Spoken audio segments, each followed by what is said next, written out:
So I want to talk to you today about how to defend science from science deniers by giving scientists and science communicators some better tools to push back. Now, what could be a better tool than scientific evidence? But here's the problem. You don't convince someone who doesn't hold their views based on evidence by providing them with more evidence. That's called the information deficit model, and it doesn't always work. So we need a bit more strategic approach, and I want to start with what the research tells us.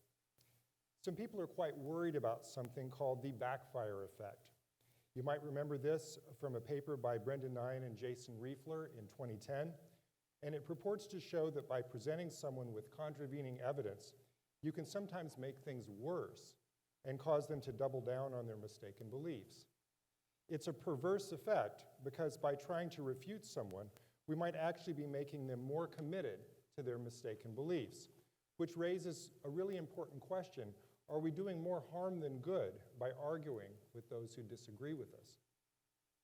But in recent studies, first by Ethan Porter and Thomas Wood in 2014 and many others since, they've shown that the backfire effect finding couldn't be replicated.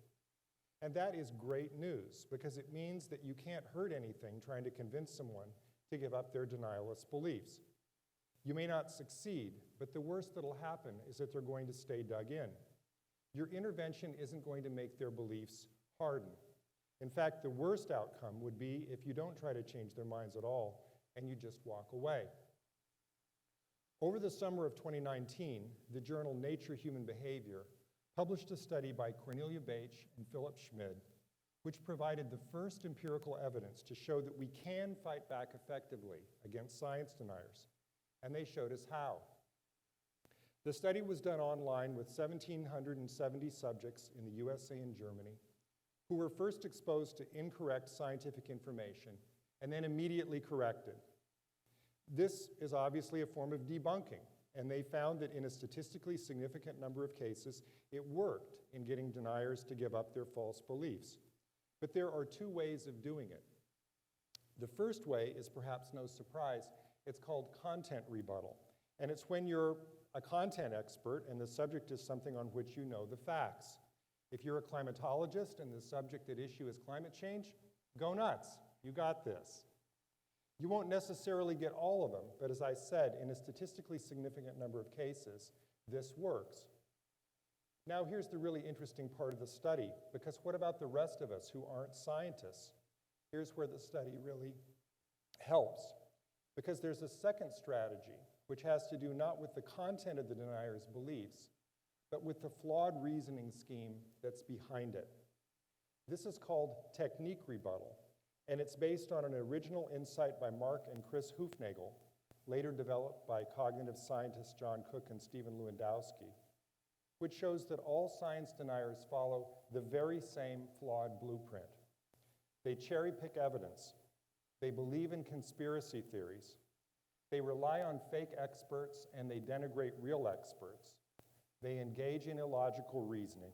And then my favorite, they insist that science has to be perfect to be credible, showing that they've never actually done any science. And what Bache and Schmid showed is that if you learn these 5 tropes of science denial, you can use them to undercut denialist beliefs. There are some examples in their paper, along with even a few scripts of what to say, and I encourage you to take a look for yourself. But here's the knockout punch. Bache and Schmid found that both content rebuttal and technique rebuttal work equally well, and that there's no additive effect, which is even more good news, because it means that even lay people can do this and can be as effective as scientists. You don't need to be a scientist to defend science. But now there's some bad news, because the studies showed that we can only mitigate, not overturn, the effect of exposure to scientific misinformation. Once a population hears a falsehood, there are some of them who will just believe it, even once it's been debunked. No matter how good you are at debunking, at the group level, there's always going to be some lingering negative exposure of scientific misinformation. Which means that the best thing to do is not to allow the deniers to be able to spread their misinformation in the first place. But the worst thing is to walk away when they're doing so. Bache and Schmid joke that if you're invited to a debate, say yes, but then cancel at the last minute. if it means that the event will be canceled. But if it's going to be held anyway, then you've got to show up. And the reason is obvious, because you want to keep the audience from hearing that misinformation. Now, of course, as an academic study, there were some limitations with the Bache and Schmid finding. These weren't mistakes or fraud or even negative findings, but just the idea that no one study can cover everything that's relevant to the underlying question. The first limitation of the study, I think, is one of time proximity. The study only dealt with debunking science denial messages immediately after they were heard for the first time by naive subjects. But what about the problem of overturning the beliefs of hardcore science deniers, whose convictions have been set in stone because they've been marinating in scientific misinformation for years? Could content rebuttal or technique rebuttal work on them too? And we don't know, because it wasn't studied. Now, there's one intriguing query along these lines that showed up in a commentary on the study by the eminent cognitive scientist Sander van der Linden, who brought up the issue of pre-bunking, sometimes called inoculation theory. What if you use technique rebuttal, for instance, not to wait until someone had already heard false information, but instead try to intervene beforehand? Maybe you'd say, you're going to hear a conspiracy theory about vaccines. Here's why that's dangerous. Would that work better than debunking? Could we defang the snake? There's some good empirical work out there which shows that this can be effective, and it just makes sense if you think about the primacy effect in psychology. People tend to believe what they hear first. Now, I love this idea of pre-bunking, but even if it works, it doesn't solve the problem of whether it's possible to overturn the beliefs of hardcore denialists, for whom it's way too late to pre-bunk their mistaken beliefs. So my question still stands. Could a hardcore science denier's beliefs be debunked with either content rebuttal or technique rebuttal? A second limitation is that the study was done only online. And I get it. I understand that most studies are done online these days, and I understand why. But still, what about real life? Oftentimes we encounter a science denier in person. Oftentimes it's our brother-in-law across the Thanksgiving table, at least in some interactive form. So another concern here is whether these methods of debunking might work at all, or perhaps work even better face-to-face. But again, this wasn't studied. Now, I think there are answers to these questions. But here we begin to outrun the scientific literature. So what I'm going to report on next is what I learned from the anecdotal literature and from my own practical experience as reported in my new book, How to Talk to a Science Denier. There are many examples in the news media of hardcore science deniers who have changed their minds. But how does this happen? At home, I have a thick file of these stories in a folder on my desk, and I've looked carefully at each one, and I've discovered a pattern. Virtually every hardcore denier who has had their mind changed on a scientific subject has done so after a face-to-face encounter when evidence was presented by someone with whom they had a trusting relationship. Personal engagement is key, and I believe that's because science deniers don't just have an information deficit, they have a trust deficit. It matters crucially who is sharing the information with them and how they're doing it. You convince someone best when they trust you, and you build trust best in person. And here I'd like to tell you two quick stories from the anecdotal literature. The first story is from 2014, when there was a measles outbreak in Clark County, Washington, which is right across the Columbia River from my hometown of Portland, Oregon. There was a pretty heavy anti-vax community there at the time, which may explain why that was where the measles outbreak occurred. In response, Governor Jay Inslee, who is no science denier, sent public health officials down to Clark County to talk with the deniers face-to-face, and it worked. They didn't get everyone, but they got a lot of them. And you can read all about it in a Washington Post story titled, "It Will Take Off Like Wildfire." Just put that in Google, though not right now, and the story will pop right up, and you can read the comments of some of the anti-vaxxers, one of whom changed her mind after a public health official took 2 hours to explain cell interaction to her using a whiteboard. At the end, she said that she felt respected and that he was very factual, while also commenting that he seemed very warm. Now look, I get it, 2 hours Is that solution scalable? Maybe not, and I'll say a little bit more about that at the end. For now, what's important to note is simply that if we approach someone in the right way, it is possible to change their mind. A second story, actually this one is my favorite, is about Jim Bridenstine, who is a rock-ribbed conservative member of Congress who gave a speech a few years back on the floor of the US House in which he said all the things that climate deniers usually say on the subject. And then, of course, Donald Trump appointed him to be the head of NASA, because what else are you going to do with a guy like that but make him head of the premier scientific organization in the world that studies climate change? Well, a funny thing happened to Jim Bridenstine at NASA. Within a few weeks, he changed his mind. Not only that, he gave another speech in which he said he'd been wrong, that climate change was real, and that we were the cause of it. When's the last time you heard a politician do that? They asked him why he changed his mind, and he said that he'd read a lot. But I have another theory. I think he finally met all those scientists he'd been demonizing and distrusting all those years. And he found them to be pretty reliable, likable people, after all. Suddenly, he was their boss. He was hanging out with them in the hall and having lunch with them. He knew them by their first name.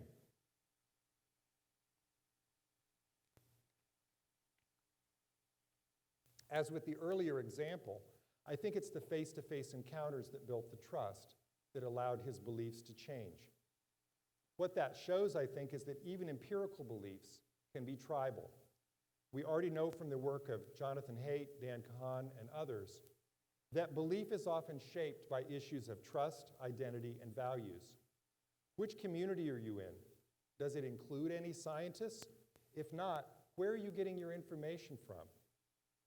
As it turns out, if you're dealing with hardcore deniers, context matters a lot. It's not that evidence can't be persuasive, it's that you have to approach someone with evidence in the right way after you've built trust with them. Don't insult them or yell at them. Treat them with respect. Stay calm. This is common sense. Michael Shermer had an article in Scientific American where he talked about this years back. The overall point is to listen. Make sure they feel heard and be patient.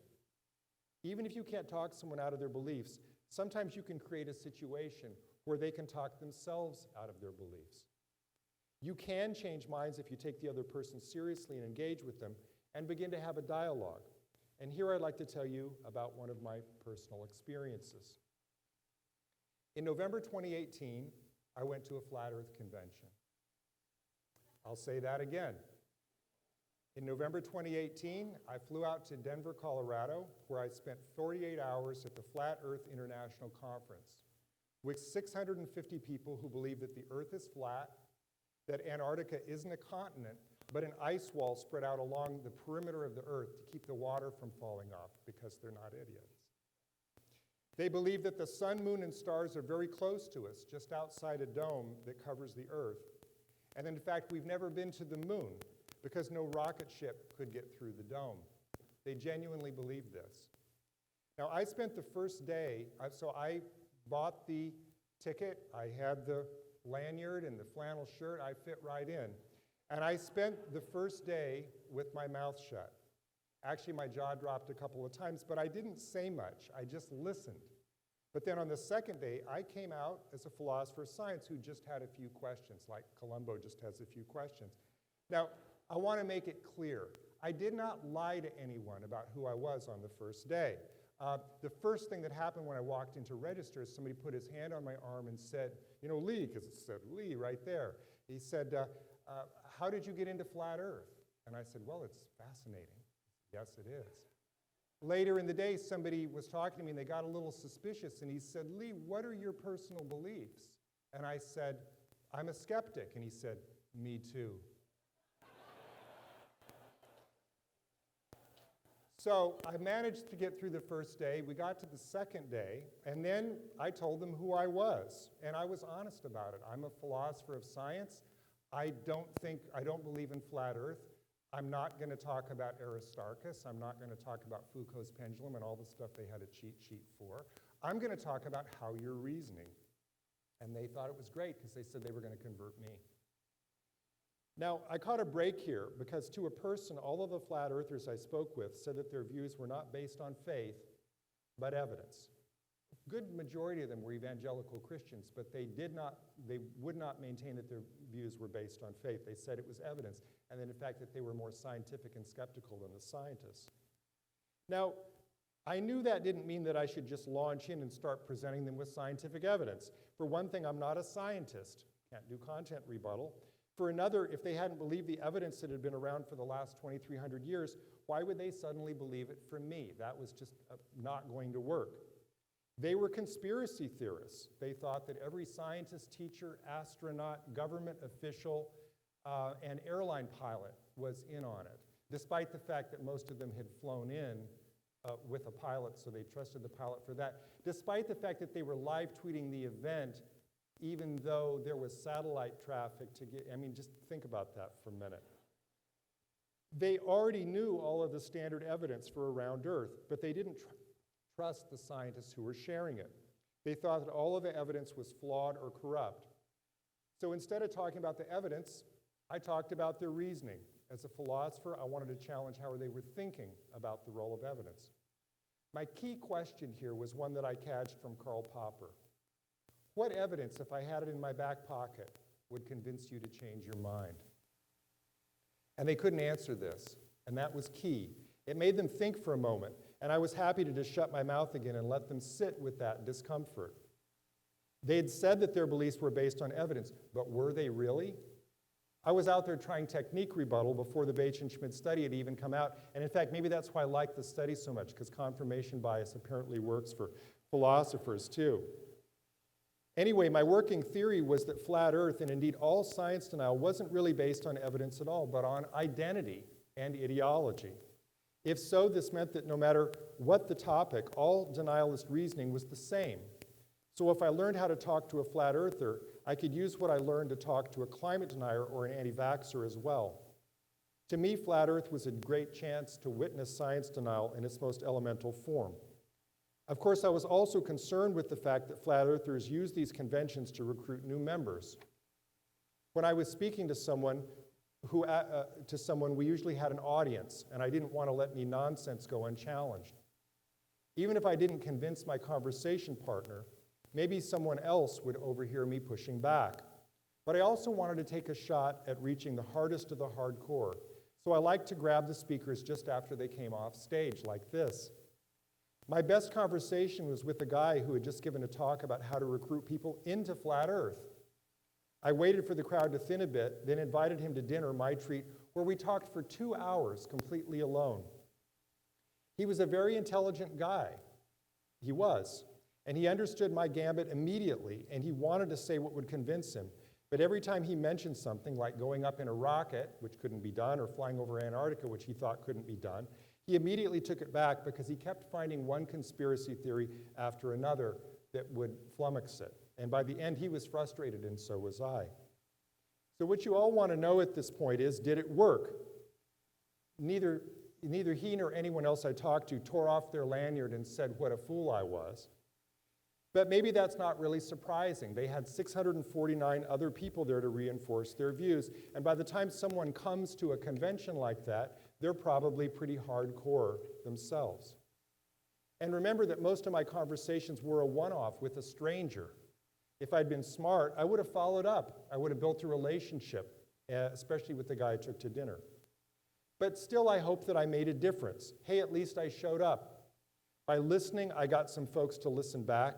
And in the process, I think I built some trust, which is the first step to changing belief. The flat earthers made a big deal of the fact that no physicists had come to their conference to refute them. If it was so easy to do, why weren't they there? They said it was because they were scared, which is absurd. But there's an important message there, which is that if scientists don't show up, or allies of science don't show up, I think we all lose. And consider this. Bache and Schmidt have now shown in a scientific study, in Nature no less, that content rebuttal and technique rebuttal can be effective. So are we going to be science deniers? Are we going to say it's no use talking to these people and just stay home? I don't think that we should. In closing, I'd like to say just a word here about the stakes. and also to think about what the future might look like if we don't get a handle on this problem. It used to be that science deniers existed with the tinfoil hat on the corner handing out the mimeograph sheet, but we sort of ignored them. But what happens now is that science denial is organized, and the guy doesn't need to stand on the corner anymore because they've got the internet. They can recruit thousands, if not millions, of deniers, which we all know. But here's the important point. Why do people do that? Why do they create that kind of disinformation? It's because it serves their interest to do so. Science denial doesn't come out of nowhere. Most science denial is based not on misinformation, but disinformation. Science denial is not a mistake, it's a lie. Science denial is largely the result of an intentionally created campaign of propaganda that's designed to get people to believe false things about science because it serves the interests of the people who created it. Remember Naomi Oreskes and Eric Conway's brilliant book, Merchants of Doubt. Science denial is strategic. It's not always about money. As we saw during the pandemic, these days science denial is often about political ideology, but the point is the same. Whether the motivation behind the disinformation is economic or political or ideological, the deniers are out there doing someone else's bidding, and most of them don't even realize it. People don't suddenly wake up one day wondering whether there's a Jewish space laser. They don't just occur to them while they're driving to work that maybe there are microchips in their vaccines. They're fed that as disinformation from someone who's benefiting. In the case of microchips, there's a heartbreaking and infuriating story behind this. In April 2020, an article appeared in a publication called the Oriental Review, which said that any future microchips developed in the West would have, any future vaccines developed in the West would have tracking microchips in them, courtesy of Bill Gates, who held patent number 666 on this technology. At the end of the article, it said share on Facebook, share on Twitter, and a lot of people did. By May 2020, a month later, 22% of the American population believed this to be true. Now, I printed up that statistic. It was 44% of Republican voters thought that it was true.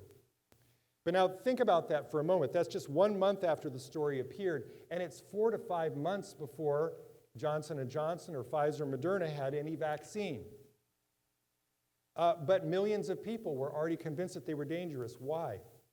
What the article did not say was that the Oriental Review is one of 4 English language propaganda arms of the GRU, which is the branch of Russian intelligence that deals with foreign disinformation.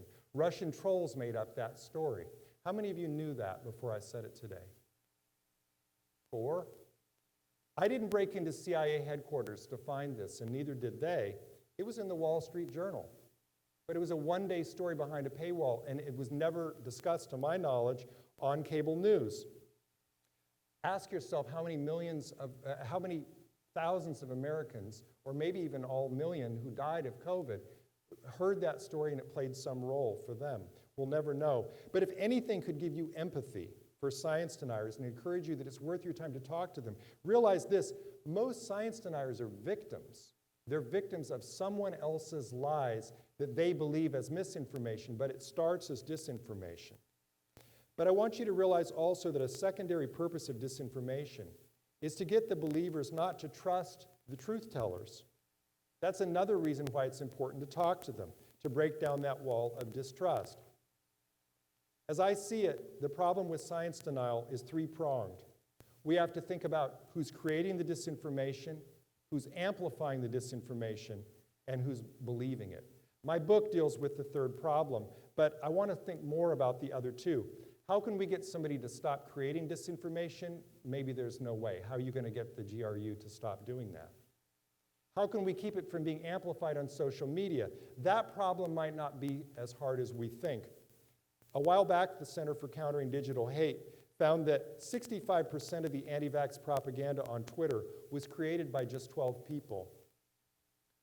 When liars have, some of whom are still on Twitter, when liars have a microphone, they can do an incalculable amount of damage.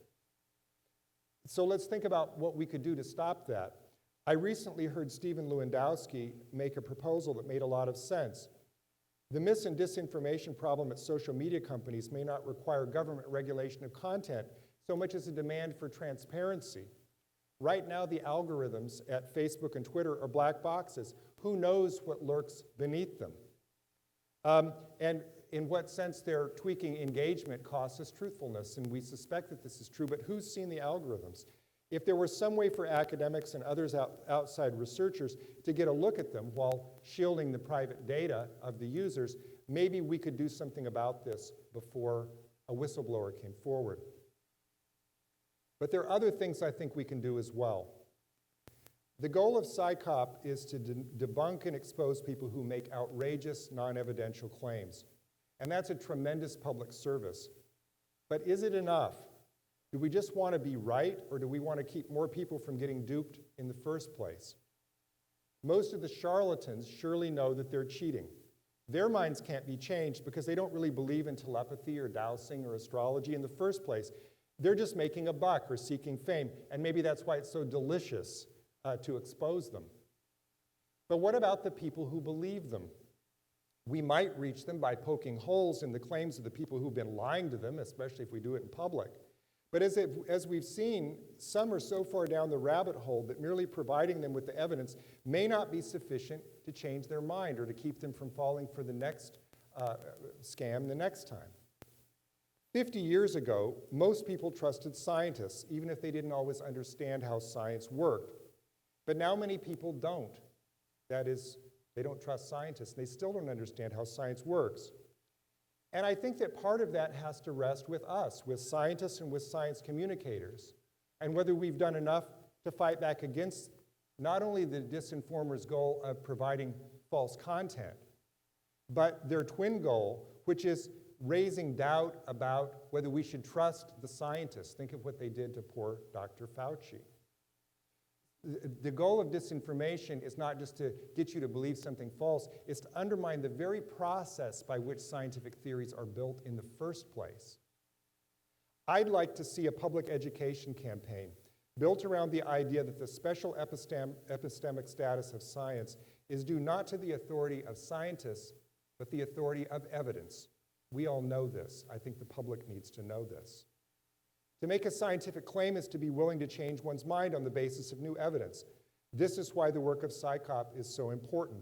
We take the liars seriously. We actually listen to their evidence, sometimes send out a crew, and when it doesn't measure up, we say so in public. But another part of our job, I think, should be to do more public outreach about how science works. Not just about the results of science, but about what I've called the scientific attitude. The idea that science is based not on proof or certainty, but warrant.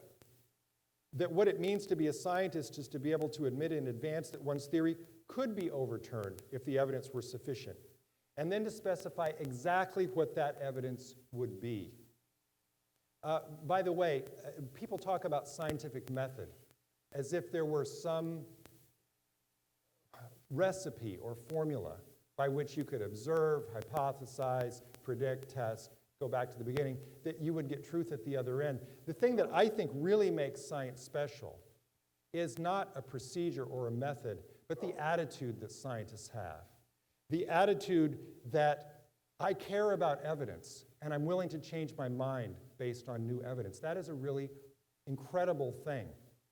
And by the way, I think that that's something that whether you're a scientist or not, you can believe in. And why don't more science deniers get that message about the scientific attitude, how important it is? That's the real difference between scientists and deniers, I think. For all their skepticism, scientists are wonderfully open-minded. As Carl Sagan once said, science has a balance between these two goals. We must be neither gullible nor intransigent. What makes a denier isn't simply their disbelief in the scientific consensus, nor their lack of accurate empirical information, nor even their poor reasoning ability. It's their attitude, their stubborn conviction that no new evidence is welcome or needed to try to change their minds, because the only people they trust have already told them that they're right. That's it.